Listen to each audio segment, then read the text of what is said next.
Somo letu la leo linasema kwamba usizimie moyo. Haleluya. Mwambie jirani yako usizimie moyo. Mwambie kwa uhakika, usiomuogope kumwambia. Mwambie kwa sababu kila mmoja ana maisha ambayo amepitia. Yawezekana moyo wake unasikia kuchoka. Yawezekana moyo wake unakosa nini? Amani. Kwa hiyo mshike basi mkono. Shike mkono jirani yako. Mwambie usizimie moyo. Mtikise mkono, usizimie moyo. Haleluya.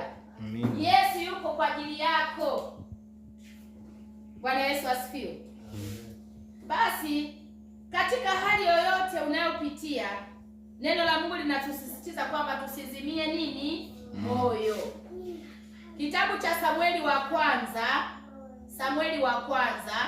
sura ya 17 ukianzia mstari ule wa kwanza. Haleluya.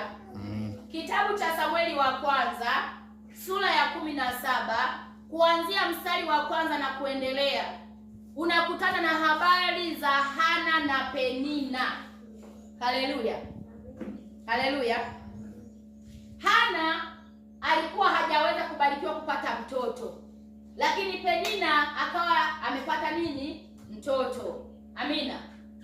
Hana akakaa magotini kwa Mungu akaendelea kuomba ili Mungu aweze kufungua tumbo lake na yeye aweze kufanikiwa kupata nini? Mtoto. Alifikia kiwango Hana cha kuonekana kama vile ni mlevi. Haleluya. Usizimie moyo kwa mambo unayoyafanya kwa kumtafuta Mungu, hata kama wakikuona wewe ni mjinga. Amina. Kuna watu asubuhi ya leo hawajaenda makanisani kwa sababu ya mvua. Amen.